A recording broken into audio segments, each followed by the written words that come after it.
At 15:30 Eastern Time on June 21, 2025, a 30,000-pound chunk of American engineering excellence fell through the Iranian night at Mach 1.2. In exactly 47 seconds, the $14 million GBU-57B massive ordnance penetrator would punch through 200 feet of reinforced concrete like a hot knife through butter, demonstrating why the Pentagon's $782 billion budget delivers results no other nation can match. The Fordo facility, buried deep enough to survive conventional weapons, was about to learn why America remains the world's undisputed military superpower. That bunker? It's buried so deep, conventional bombs might as well be firecrackers. It goes into moments exactly like this one. How this bomb ended up here is one hell of a story. It's the most perfectly choreographed military operation in decades, and you're about to see how it all went down. Rewind to 18 hours earlier, June 20th, 2025. Ground crews at Whiteman Air Force Base are swarming like ants. They're prepping something special. One of only 20 operational B-2 Spirit bombers in existence. Each of these black triangles costs billions to build and maintain. That's billion with a B. These things are literally worth more than their weight in gold. No joke. The crew chief's running through his checklist. 14 GBU-57B MOPS loaded on rotary launchers. Internal fuel tanks topped off at 167,000 pounds. Radar systems, all running silent. At 0001 Eastern Time, the first B-2 starts rolling down Whiteman's massive runway. 4 General Electric engines pushing 336,500 pounds of death into the night sky. The pilot keeps it low and shallow on takeoff. Don't want anyone seeing this show before curtain call. But here's the genius part. Not all these B-2s are heading to Iran tonight. 7 ghosts east toward Iran. Another group heads west toward the Pacific. It's a classic head fake. Russian and Chinese satellites track the westbound group and think, oh, they're heading to Guam. Meanwhile, the real killers are sliding east into the Atlantic darkness. Nobody sees them coming. Now the Atlantic crossing. This is where things get sporty. B-2S can fly about 6,000 nautical miles without gas, but Iran's a long way from Missouri. The math doesn't work without some mid-air refueling. First aerial gas station opens at 0400 over the mid-Atlantic. Now listen, connecting to a refueling boom in daylight? That's threading a needle. But at night, in turbulence, with both aircraft cruising at high speed, that's like threading a needle while riding a mechanical bull in a dark closet, with your eyes closed, and the needle's on fire. The boom operator extends that flying fuel line from the KC-135 tanker. The B-2 pilot has to hold position exactly 30 feet behind, 15 feet below. Zero wiggle room. One tiny mistake, mission over. So this pilot's flying with surgical precision, taking on thousands of pounds of fuel per minute. And the boom operator? He's sweating bullets despite the freezing air outside his window. By 15:30 Eastern Time, after 2 more pit stops and 15.5 hours of flight, our bombers are approaching Iraqi airspace. And now, the real party starts. 4 F-22 Raptors materialize out of nowhere. Their radars seeing everything for hundreds of miles, but nothing sees them. The lead Raptor pilot radios in, Disco 47, sweet, picture clean, no factor. In English, the skies ahead are clear of threats. You're good to go. These F-22s are pure air superiority, loaded with missiles and ready to delete any Iranian fighter stupid enough to challenge them. 8 F-35s bring up the rear as insurance. Let's be honest. Iran's Air Force isn't terrible, but against 2 squadrons of America's finest stealth fighters, they might as well park their jets and go home. At 18:39 local time, the lead B-2 starts its attack run. The pilot fires up the GPS targeting system, talking to multiple satellites at once, pinpoint accuracy within a few feet. The weapons bay opens, the rotary launcher spins up, positioning the first MOP for release. Below, the Fordo facility sits under 300 feet of mountain, protected by granite older than human civilization. In about 60 seconds, the US military is going to redecorate that geography a bit. But hold up, these bombers aren't the only ones dropping presence on Iran tonight. Let's jump back 2 hours, 1700 Eastern Time. About 1,200 miles from our B-2s, a submarine captain's watching a digital countdown. This isn't just any sub. It's likely the USS Georgia, the Georgia's special. Started life as an Ohio-class ballistic missile sub, then got a $700 million makeover. Where she once carried 24 nuclear missiles, she now packs 154 Tomahawk cruise missiles. That's more cruise missile firepower than an entire carrier strike group. Let that sink in. Each Tomahawk in Georgia's tubes represents decades of missile evolution. Price tag? A few $1,000,000 each. They'll deliver 1,000-pound warheads up to 1,500 kilometers away, accurate to within meters. Right now, Georgia's at periscope depth, about 60 feet below the surface. She's vulnerable here. Her photonics mast is breaking the water's surface. Any decent radar operator could spot it. But Iran's looking the wrong way. Their coastal radars are focused on the Persian Gulf's narrow waters. Not where Georgia's hiding. Launching missiles underwater isn't like the movies. Each Tomahawk sits in a canister. When the launch command comes, high-pressure gas punches that missile out of the tube. It breaks the surface, and once clear, the solid rocket booster lights up. Sends it climbing into the night sky like an angry metal bird. But Newton's third law is a harsh mistress. Every action has an equal reaction. When you punch a 3,000-pound missile out of a submarine, that sub wants to go the other direction. Fast. The ballast control team has to compensate instantly, pumping water between trim tanks to keep the boat level. Too slow? The sub breaks surface. Too fast? She dives too deep. Either way, bad news. At 16:05 Eastern Time, the first Tomahawk erupts from the ocean. The solid rocket booster burns for a few seconds, gets the missile up to speed. Then the booster falls away, and the jet engine takes over. Basically, a tiny jet engine pushing this missile at high subsonic speed. By 1640, all 30 missiles are airborne, each one skimming the waves, sometimes as low as 100 feet up. The guidance system's comparing stored satellite images with what it's actually seeing, like having Google Maps that can't be jammed or fooled. Flight time to target? About 127 minutes. That timing's not random. It's calculated to arrive 30 minutes before the B-2 strikes. Soften up defenses, create chaos. While Iran's air defense guys are looking up for stealth bombers, 30 sea-launched cruise missiles are sneaking through the back door, hugging the ground. The captain watches his missiles disappear over the horizon. Each one shows as a blue triangle on his screen. The sub's job in Operation Midnight Hammer is done. But those missiles are just getting started. These aren't just flying bombs. They're spies, too. As they fly toward Iran, they're sending pictures back through satellites, giving commanders real-time views of what's happening. Georgia slips back down to patrol depth, vanishing into layers of water where temperature differences bend sound waves, making her nearly impossible to find. Above her, 30 cruise missiles are making history. But there's one more surprise America's got in store before the B-2s arrive.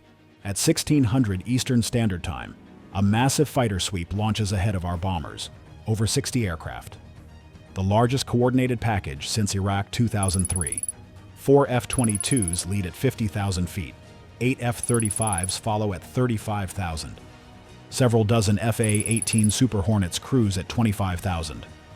4 EA-18G Growlers bring the electronic warfare muscle. Behind them, dozens more F-18 orbit the Gulf, ready to jump in if things get messy. Multiple tankers loiter in Iraqi airspace.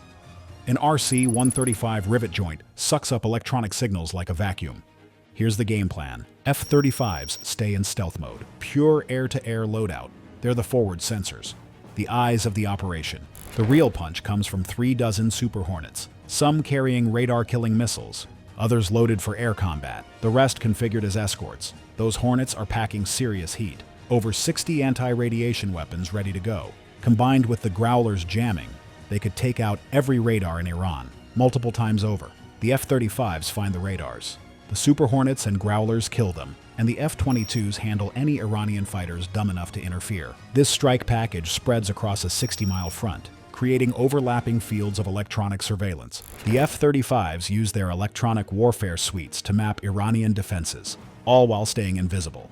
When they spot a threat, they pass targeting data to the Super Hornets, who can shoot from standoff range without compromising the F-35's stealth. 50 miles south, the EA-18G Growlers start their electronic concert. Each aircraft's jamming pods blast energy across multiple frequencies at once. Iranian radar operators watch their screens fill with ghosts, phantom aircraft appearing and vanishing, ranges jumping randomly, bearings that make zero sense. It's information warfare at light speed. At 1732, an S-300 battery near Natanz breaks radio silence. Their fire control radar tries to burn through the jamming. Big mistake. The moment it transmits, 3 separate American aircraft have firing solutions. An F-35 detects it first. A Super Hornet gets the data and launches an anti-radiation missile. The Growler simultaneously jams it.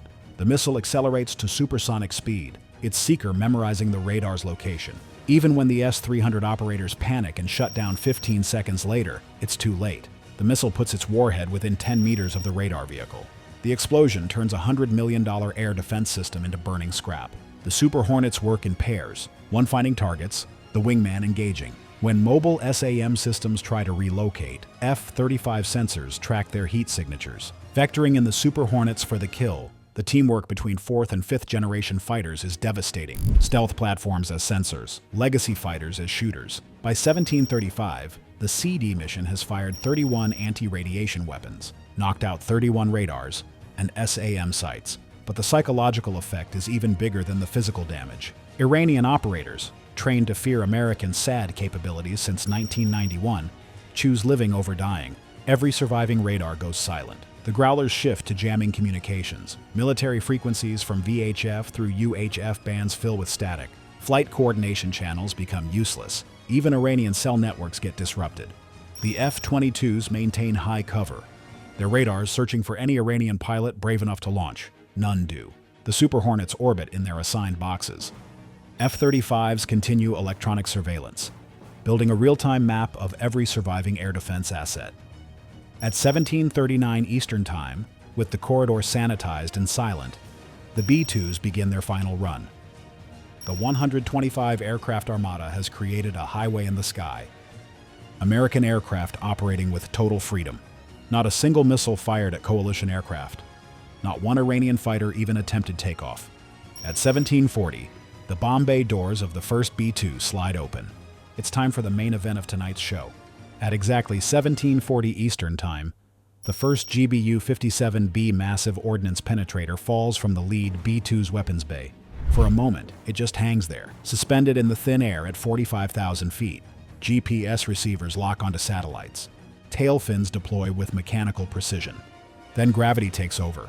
30,000 pounds of hardened steel and high explosives begin their date with physics. The pilot feels the bomber jump slightly as the weight releases, like a truck dropping a heavy load. The weapons officer confirms what the instruments show. Bird away, good separation. GPS lock confirmed. Here's the brutal math of bunker busting. Kinetic energy equals 1/2 the mass times velocity squared.